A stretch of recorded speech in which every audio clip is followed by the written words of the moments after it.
এই আইন উপদেষ্টাকে বলতেছি, যদি ডেইলি স্টার এবং ভাঙাটা অন্যায় হয় তার বিচার করেন, কোনো সমস্যা নেই। তার আগে যে হাদিস 7 দিন আগে গুলি লাগলো, 7 দিনেও ধরতে পারেন না, পুলিশ কি স্টেটমেন্ট দিচ্ছে, কোথায় আছে না আছে জানি না।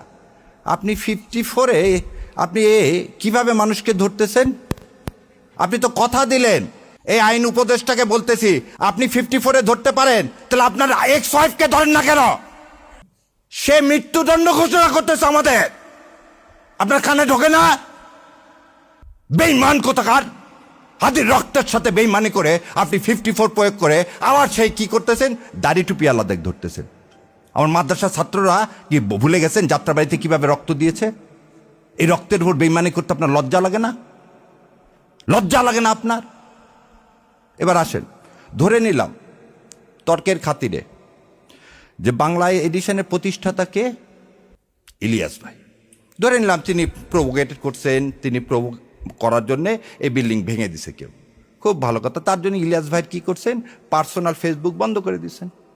ইলিয়াস ভাইয়ের বিরুদ্ধে আপনি দেন, বাংলা এডিশন ইলিয়াস কি পরিচালনা করে, সেজন্য বাংলা এডিশন বন্ধ করবেন? তাহলে এবারে বলেন আপনি। মাত্র 30% টাকায় জমির মালিক হয়ে নতুন বাংলাদেশের গড়ে তোলার স্বপ্ন দেখা বাংলা বসতি।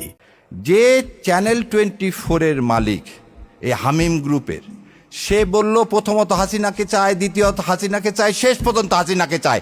তখন কানের মধ্যে জানিয়ে কথাগুলো বাটপারগুলো জাতির সাথে বেইমানি করেন। মজা দেখতে আসছেন না? আর কত রক্ত চান? লজ্জা লাগে না নিজের সন্তানদের এইভাবে বিলীন করে দিতে, দেশের সার্বভৌমত্ব বিলীন করে দিতে? তাহলে যখন যমুনা টিভিতে আমি প্রতিবাদ করলাম তখন খুব গায়ে লেগে গেল না, ফসকে লেগে গেল না? যমুনা টিভির মালিককে এখন এত কিছু করতে পারেন 54-এ, জাতীয় পার্টিকে নিষিদ্ধ করতে পারেন না? যে জাতীয় পার্টি গত 3 বার এই আওয়ামী লীগ এই ভারতীয় আধিপত্যবাদকে সমর্থন করছেন, কিভাবে দেখেন? তার চেয়ারম্যান ইন্ডিয়া থেকে এসে বলে কি ইন্ডিয়ার অনুমতি ছাড়া আমি কিছু বলতে পারবো না। ভুলে গেছেন আপনারা? এই হচ্ছে স্বাধীন নাগরিক, এই হচ্ছে স্বাধীন দেশ।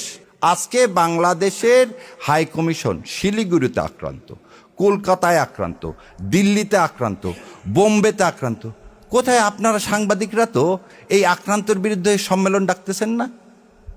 আজ আমার দেশ, আমার সার্বভৌমত্ব আক্রান্ত কার দ্বারা? ইন্ডিয়ার দ্বারা। আরো কত মিথ্যাচার। একটা শোনেন, জ্ঞান পাপী কাকে বলা হয়? যে জেনে শুনে মিথ্যা কথা বলে, যে জেনে শুনে মিথ্যা কথা বলে। মাহফুজ ইনাম সাহেব বললেন 53 বছরে কোনো প্রতিষ্ঠানে আগুন দেওয়া হয়নি। তাহলে উনি অন্ধ, নাহলে ওনার সেদিন চশমা ছিল না যেদিন নয়াদিগন্তে আগুন দিছে 12 বছর আগে। তাহলে মিথ্যাচার, যা রক্তের মধ্যে মিথ্যাচার, মুনাফেক সে আমাকে মুনাফেক বলতেছে।